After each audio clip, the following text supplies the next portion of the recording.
to the latest episode of British History, Royals, Rebels, and Romantics, the podcast for people who understand that history shows us what's possible for us in our lives today.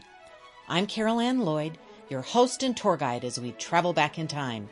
We're shaking up history to look at the stories that don't always make the history books, to consider famous and infamous characters in new and interesting ways, and to look for all the things that we share, even when we're living in different times and places.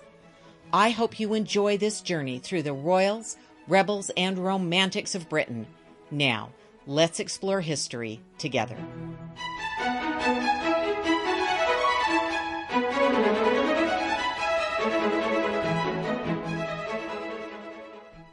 When we think of Shakespeare's plays, we might think of the humor of Comedy of Errors, Twelfth Night, As You Like It, or Midsummer Night's Dream. We certainly think of the great tragedies such as Romeo and Juliet, Othello, Hamlet, and Macbeth. But other than Richard III and Henry V, we don't often think of the history plays. In Shakespeare's day, history plays were very popular and often charged with tension. For today's journey to the past, we're joining the court of Queen Elizabeth I to watch how Shakespeare's play Richard II played a key role in the Essex Rebellion and nearly landed Shakespeare and his company in the Tower of London. We'll also take a look at why a play, something designed for entertainment, can be such a volatile and controversial thing. Like so many things, playmaking in Elizabethan England was more than it appeared. Elizabeth's spy master, Francis Walsingham, established the Queen's Men in 1583. Walsingham's involvement signaled an awareness that there was potential for combining theatrical performances and propaganda, as well as possibly intelligence gathering.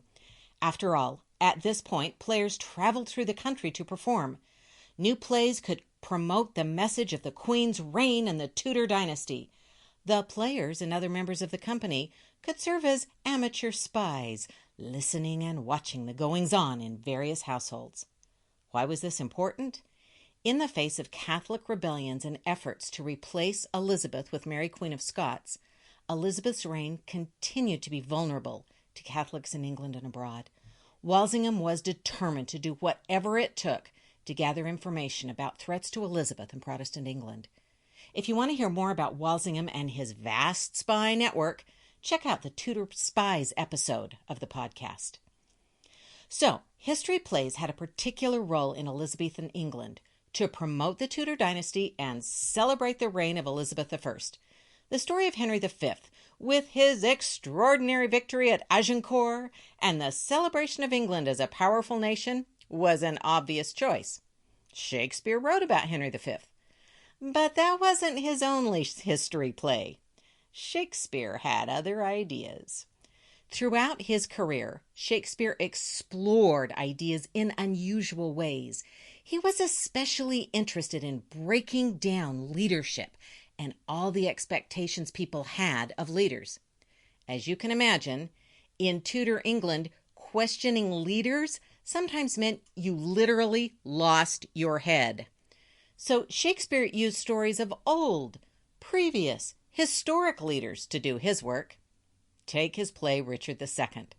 The story of Richard II is not like the story of Henry V. After all, Henry V was the hero warrior king who did what so few English kings had been able to do. Henry V defeated the French. Go England! This was an easy story to tell in Elizabethan England. English victory, French defeat, great king, power and strength and success. Shakespeare's Henry V was, and still is, one of his most popular plays. But Shakespeare also grappled with bad leaders, tyrants, kings who made the country weaker instead of stronger. That brings us to Richard II. He was not a great king. He did not strengthen the country. He made bad decisions. He didn't rally his troops. He didn't inspire loyalty. And ultimately, he lost his crown. He didn't lose a battle fighting to the end. He gave up his crown. Shakespeare makes the most of this decision and action. He pulls the curtain back on Richard's thinking. He brings us right into Richard's mind and heart. We hear Richard speak from his heart. Shakespeare gives Richard II some of the most poetic speeches found in any of his plays. Some of the things Richard says about worth, identity, and value in the world are heartbreaking because they ring true for all of us. So why is this such a controversial play? Kings are not supposed to think and speak that way. Richard gives up his crown. He doesn't remain king. He is an anointed king. So when he questions the very nature of kingship, we listen. We start asking those questions. Is it okay for Bolingbroke to get rid of a king? Is it ever okay to get rid of a king? Can the answer ever be yes? Shakespeare seems to say the answer can be yes. He shows us that answer in the play. He shows us the deposition of a king who is no longer the best leader for the country. Queen Elizabeth was not amused. This was not a time when controversial depictions of kingships and leadership were allowed on the stage. It was most certainly not a time when it was okay to discuss the removal of a king. And it was absolutely, positively not okay to have the answer to the question about removal of a king to be, yes, go ahead, remove the king or the queen. Because if it's even remotely possible that it's okay to remove a king, it would certainly be possible to remove a queen. Queen Elizabeth was vulnerable on her throne for several reasons. Her religion, her father's declaring her illegitimate, and her gender.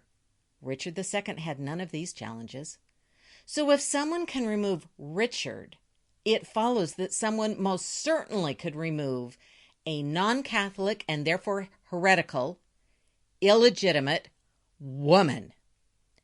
If a play includes a scene like that, where a king is removed, it is not acceptable. A portion of Act 4 of Shakespeare's Richard II was not allowed to be printed or played on the stage. Theater was tightly controlled in Elizabethan England. The master of the revels had to preview and approve any play before it was allowed to be performed on the public stage. So Richard II was allowed to be performed only if that scene where the king was deposed was cut out. Including that scene in a performance would mean the play was no longer allowed to be performed. And it might mean that other Shakespeare plays were not allowed to be performed. It might even mean the theater would be closed. So the smart business decision was to keep the master of the revels happy. Richard II was entered into the Stationers' Company in 1597. So it was in the public discussion by then. It was published in quarto form that year. Most people think the quartos lack the deposition scene because of censorship, either by the playhouse or by the master of the revels, who was at that time Edmund Tilney. After many performances, Richard II gradually fell out of favor. That's what happened to plays. Theater in the 16th and early 17th century was always changing. What's popular in 1597 is likely entirely out of fashion by 1598. New plays were being performed all the time. So it may have been a bit of a surprise when Shakespeare's company was asked to perform Richard II in 1601. Robert Devereux, Earl of Essex, was a favorite of Elizabeth I from the late 1580s into the 1590s. He was tall, handsome, bright, and eloquent. He was also a showman in the art of courtly love, praising and flattering the aging queen. He became Master of the Horse in 1587, replacing Elizabeth's longtime favorite Robert Dudley, Earl of Leicester. The Queen even made Essex a member of her Privy Council in 1593. Essex thrived on the Queen's favor, eventually convincing himself he could do no wrong. He was arrogant with more experienced members of the council, particularly Sir Robert Cecil. In 1599, Essex led a large expeditionary force to put an end to the rebellions led by Hugh O'Neill, Earl of Tyrone, in Ireland. The Queen expected a swift and decisive victory, But instead, Essex fought a series of inconclusive battles in southern Ireland and wasted the limited funds he was given. Rather than battle O'Neill, Essex agreed to a truce that many considered humiliating to England and English authority. The Queen was furious. Defying orders and all levels of court etiquette, Essex returned to England before being recalled and burst in upon the Queen and her chambers at Nonsuch Palace before she was properly dressed for the day. Later, some claim he ridiculed her appearance and crooked carcass. He was commanded to appear before the council, which determined his truce with O'Neill was indefensible and his leaving Ireland was desertion. He was committed to the custody of Richard Berkeley in York House. From there, he probably reached out to James VI of Scotland. In June of 1600, Essex was tried and convicted of betraying Queen and country. Thanks to Elizabeth, who still seemed to have some regard for him, Essex did not remain in custody for long. But he was deprived of public office, and his grant to the monopoly on sweet wines, his primary source of income, was canceled. He decided to take the drastic option of open rebellion against the government. In early 1601, he began to fortify Essex House and gather followers. On February 5th, 1601, some of his followers met with Augustine Phillips, an actor and company manager for the Lord Chamberlain's men.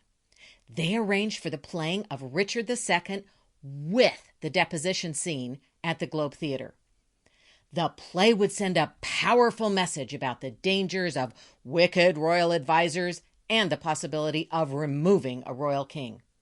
It's thought that Essex and his followers hoped this would increase public support for the rebellion against the Queen and her council. So, perhaps for the first time, people would have heard these lines performed. Bolingbroke. Fetch hither Richard, that in common view he may surrender. Richard. To what service am I sent for hither? York. To do that of thine own good will, which tired majesty did make thee offer, the resignation of thy state and crown to Henry Bolingbroke. Richard. Now, mark me, I will undo myself. I give this heavy weight from off my head, and this unwieldy scepter from my hand, the pride of kingly sway from out my heart. With mine own tears I wash away my balm. With mine own hands I give away my crown. With mine own tongue deny my sacred state. With mine own breath release all duteous oaths. All pomp and majesty I do forswear. My manners, rents, revenues I forego. My acts, decrees, and statutes I deny. God save King Harry, unkinged, Richard says. Then he asks for a glass or a mirror. Was this face the face that every day under his household roof did keep 10,000 men? Was this the face that like the sun did make beholders wink?